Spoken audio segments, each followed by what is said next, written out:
सूत्रों के मुताबिक डॉक्टर शाहीन भारत में आतंकी गतिविधियों में शामिल लोगों के लिए पैसे जुटाने का काम करती थी। इसके लिए डिजिटल मनी बिटकॉइन के जरिए पैसों का ट्रांसफर होता था।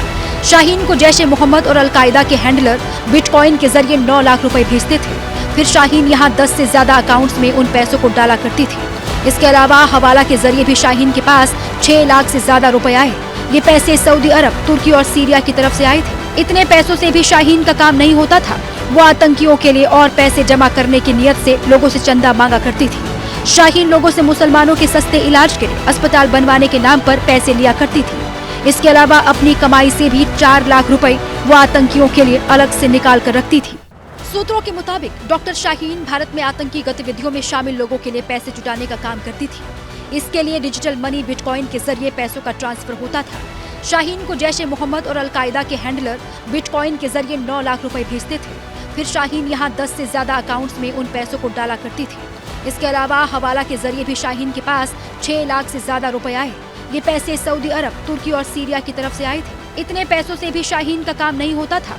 वो आतंकियों के लिए और पैसे जमा करने की नियत से लोगों से चंदा मांगा करती थी। शाहीन लोगों से मुसलमानों के सस्ते इलाज के लिए अस्पताल बनवाने के नाम पर पैसे लिया करती थी। इसके अलावा अपनी कमाई से भी 4 लाख रुपए वो आतंकियों के लिए अलग से निकाल कर रखती थी। सूत्रों के मुताबिक डॉक्टर शाहीन भारत में आतंकी गतिविधियों में शामिल लोगों के लिए पैसे जुटाने का काम करती थी। इसके लिए डिजिटल मनी बिटकॉइन के जरिए पैसों का ट्रांसफर होता था। शाहीन को जैश ए मोहम्मद और अलकायदा के हैंडलर बिटकॉइन के जरिए 9 लाख रुपए भेजते थे। फिर शाहीन यहाँ 10 से ज्यादा अकाउंट्स में उन पैसों को डाला करती थी। इसके अलावा हवाला के जरिए भी शाहीन के पास 6 लाख से ज्यादा रुपए आए। ये पैसे सऊदी अरब, तुर्की और सीरिया की तरफ से आए थे। इतने पैसों से भी शाहीन का काम नहीं होता था। वो आतंकियों के लिए और पैसे जमा करने की नियत से लोगों से चंदा मांगा करती थी। शाहीन लोगों से मुसलमानों के सस्ते इलाज के लिए अस्पताल बनवाने के नाम पर पैसे लिया करती थी। इसके अलावा अपनी कमाई से भी 4 लाख रुपए वो आतंकियों के लिए अलग से निकाल कर रखती थी। सूत्रों के मुताबिक डॉक्टर शाहीन भारत में आतंकी गतिविधियों में शामिल लोगों के लिए पैसे जुटाने का काम करती थी। इसके लिए डिजिटल मनी बिटकॉइन के जरिए पैसों का ट्रांसफर होता था। शाहीन को जैश ए मोहम्मद और अलकायदा के हैंडलर बिटकॉइन के जरिए 9 लाख रुपए भेजते थे। फिर शाहीन यहाँ 10 से ज्यादा अकाउंट्स में उन पैसों को डाला करती थी। इसके अलावा हवाला के जरिए भी शाहीन के पास 6 लाख से ज्यादा रुपए आए।